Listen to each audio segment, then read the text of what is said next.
HCL டெக்கோட சேர்பர்சனான Roshini Nadar வந்து ஒரு விஷயத்த வந்து பேசியிருக்காங்க. இப்ப டியூஸ்டே அன்னைக்கு வந்து பேசியிருக்காங்க. அதுல என்ன சொல்றாங்க அப்படின்னா, ஏஐ வந்து இங்க வந்து ஜாப்லெஸ் வந்து கிரியேட் பண்ணி தராது. இது வந்து ஹியூமன்ஸ்க்கு வந்து நம்ம யூஸ் பண்ற டூலா தான் வந்து நீங்க வந்து பார்க்கணும் அப்படின்னு சொல்லி தான் சொல்றாங்க.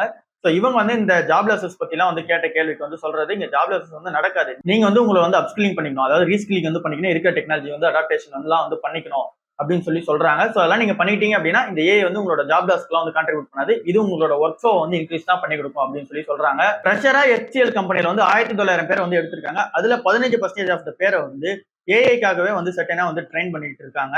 எலைட் கேட்ரே ப்ரோக்ராம் அப்படின்னு சொல்லிட்டு வந்து ரன் பண்றாங்க. இது வந்து ஃப்ரெஷர்ஸ் வந்து உள்ள வராங்க அப்படின்னா அவங்களோட பேசிக் பேவை விட 3 ல இருந்து 4 மடங்கு வந்து அதிக பே வந்து சர்டன் ப்ரோக்ராம்ஸ் இதுல வந்து அட்டன் பண்ணாங்கன்னும் போது அதில் பாஸ் ஆனாங்கன்னும் போது அதிக பே வந்து கிடைக்கிறதுக்கான சான்சஸ் வந்து இருக்கு அப்படின்னு சொல்றாங்க. 3 ல இருந்து 4 மடங்கு. ஸோ இது ஃபுல்லாவே வந்து இந்த ஏஐ அண்ட் தென் இப்ப இருக்க டெக்னாலஜி வந்து அடாப்ட் ஆயிருக்காங்க அப்படின்னு சொல்லி அந்த டெஸ்டா வந்து இருக்கு. ஸோ ஓவராலா நமக்கு என்ன தெரியுது அப்படின்னா ஐடி கம்பெனிஸ் எல்லாமே ப்ரெஷர்ல இருக்கிறது வந்து நல்லாவே தெரியுது. எல்லாருமே வந்து இந்த ஜாப்லெஸ் பண்ணிடுவாங்களா அப்படின்ற ஒரு கேள்விதான் வந்து இங்க சேர் பர்சன் அண்ட் தென் சிஓ கிட்ட எல்லாம் வந்து வைக்கிறாங்க.